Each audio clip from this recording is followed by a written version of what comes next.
the Fangio thing about leaving Miami, was it a conflict between the two, old and young, which I said on this show, I said I would bet that's probably what it is, even though the media were going to say we've mutually agreed to depart ways so I can go around and be closer to my family, blah, blah, blah. I know that was bullshit. I'm calling bullshit. Listen, I know people that know Coach. I know Coach. I've done some little fillers outer, and I want to give you a little intake, all right? This is I'm going to try to do this in a way that I don't just directly quote it. Basically, what has been said that I know for a fact is what happened here. McDaniel said he wanted more enthusiasm and expected more rah-rah. And Coach basically said, listen, man, I'm in the press box. I'm not that type of guy. You knew who I was when you hired me. So they agreed to separate. What do you think about that? I want him more rah-rah. So more he just rah-rah? He more rah-rah. What, man? Like, does that taste good? Let's go. Like that kind of shit. I don't know, dude. This is the thing. My point, though, man. You want to go younger, but you want this fucking you want this capri wearing fucking dude on the sideline, man. It's just for old school cats like me. I just can't do it. I just have a nasty sour taste, man. For a guy like Fangio, who you can talk about him as a head coach all you want, but defensively speaking, he's really highly regarded in the NFL from big time coaches like Belichick himself will tell you how good he is.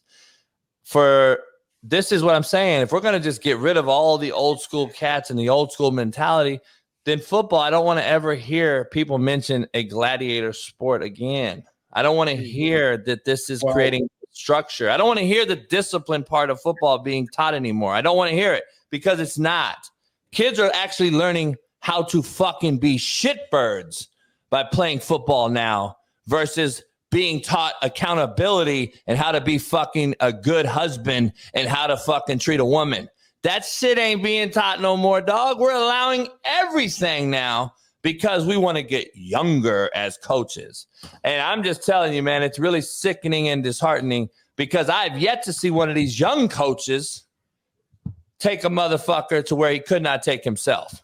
I've yet to see it, but it's supposed to work. Nah, I think it's supposed to be bullshit, and I'm not feeling it. Well, look, from a rah-rah perspective, that's usually that's something that you don't have to ask for. Like, if a coach is that way, you're going to have to tell him to slow down, not speed up. And I don't know, like raw. Usually, if you're like, hey, can you get more rah-rah? That person has no fire in him whatsoever anyway. And that's just he's in a booth, Matt. What is he supposed to do? Then he's gonna fucking like scream into the microphone. Yeah, good fucking job. You know, and so and he's older. Maybe he means at practice though. Maybe he means it's like throughout the week. He does mean Matt Smitty. He does mean in practice. He does mean in practice. Of course, he has to mean in practice. But you're a 60-year-old. Yeah, he's 60 years old, dog. Like he could be McDaniel's father, and he's out here like, hey, could you turn up the intent? Like, go hire some 30-year-old that's going to sprint around the field and like slap ass, and that's what he's about to do. That's what he's about to do. But Smitty, let's be real though. The defensive coordinator's job is to do what?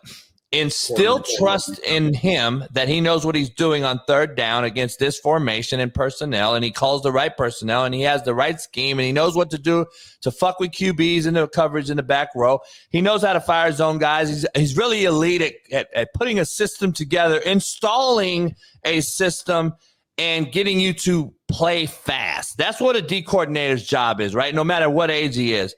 I don't know if a D coordinator is supposed to just go run around the fucking place and tell the D line, hey, let's go. You're in the overfront this time. Let's go under. Like, you have to install this thing by bits and pieces, Smitty. Like, this is our 11 personnel package. This is what we do. We're in a 40. On third down, we jump into our odd package. This is our fucking 50 look. Like, I don't know if you have to be a fucking guy running around yelling to do that. Like, you have meetings and installs for that. And I don't know. I just think this is, again, giving an inch, taking a foot. It's a balance. I mean, and I only speak for myself, obviously. As a defensive player, I did appreciate my defensive coordinators to have some energy on the sideline or energy at practice. Like, if I go make a big time play, I come to the sideline, you coach slap you in the head, jump. Like, I appreciate that. I'm not saying everybody would feel that same way, but a lot deep. I mean, it's an emotional sport, especially on the defensive side. Like we play, it's a momentum game, it's an emotional sport. We play off that energy, we feed off of that. So, and a lot of players feed off that as well. So I can see how obviously having a D coordinator there who's showing that passion could just be add a little salt, a little pepper or whatever to your play out there on the field. But is it like the main thing? No, but it is a piece of it. But passion wasn't the problem. Again, we talked about this yesterday. They had Justin Houston and Melvin Ingram rushing the passer in the fucking playoffs. Their team got hurt. The defense struggled because of injury. They didn't have Xavier Howard and Ramsey at the same time. They didn't have Chubb and Phillips. If you don't have players, I don't care who's coordinating your defense, you're done, period. I mean, Mahomes was standing back there in negative 30-degree weather cooking. So if you can't pressure the passer, I don't care who your defensive coordinator is, especially when it's Vic Fangio and he plays, this shell coverage and things of that nature where he's kind of luring over and just rallying and tackling. So if you're not going to blitz every play, I don't know how you're supposed to just get pressure and just manufacture shit with four guys with two of them are over 35. So good talk, though. And just stay on this topic.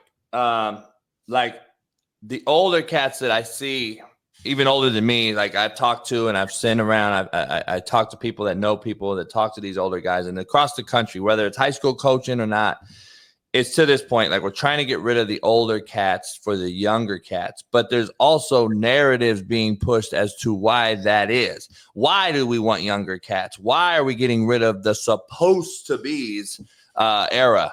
And this older coach, I do not know him, but a high school coach on the East Coast who's coached, I think he's got over 1,000 wins in high school basketball, tennis, and I believe other sports. He's just a coach, not just a football guy or nothing. He's just a coach in high school, him and his wife both.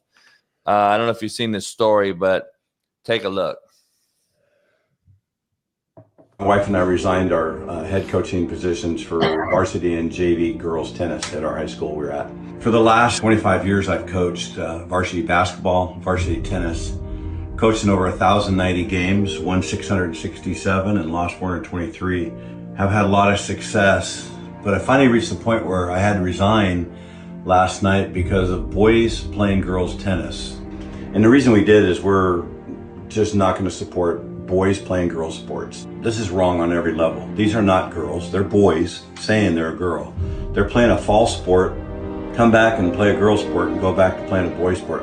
All I have to do is change the paperwork at the district office. I'm not going to support it. I'm never going to lie to a kid.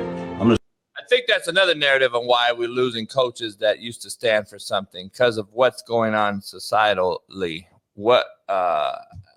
There's another reason we're getting rid of these dudes, man. I'm seeing it at all levels and all states. There's another reason why we're getting younger as well. Let's just be honest. Yeah, man. I mean, we've talked about this. We've seen different examples of this, online. I just think it's a lot of shit going on at every level, Now go ahead, Matt. Well, I'm glad we play football because this won't happen. This won't happen in football. They're trying to make it happen. No, but you can't. Like men aren't going to go play women football. Yeah, you're right. There's no. And like women aren't going to try and come play football. Like this ain't happening. Like they're fighting. I think it's ridiculous. If you're a man and you're born a man, and you want to like say that you don't feel like a man, so you can go play a sport against a girl, so you can win. That is not being a man. Period. Just not. And I don't care who gets offended by that. You're ridiculous. Like your argument sounds ridiculous to me. So like I want to compete at the high. Well, you're not competing at the highest level. You're competing at another gender's highest level, bro. You can't have twig and berries and go swim against the women. You can't do it. It doesn't work like that. I mean, it's happening in MMA, getting these girls guys beating the girls' ass. I'm like, dude. They're out there like celebrating it and shit. It's ridiculous, dog. Like, and then like the parents that act like their 10 or 11 or 12-year-old kid can tell them what gender they are. My 10-year-old can't tell me if the wall's white or black. Like he's 10, dog. He's playing Fortnite. So, son, what color is that? I don't fucking know that. It's a trick question. So, like, I find the entire situation fucking ridiculous. And we don't do anything logically anymore.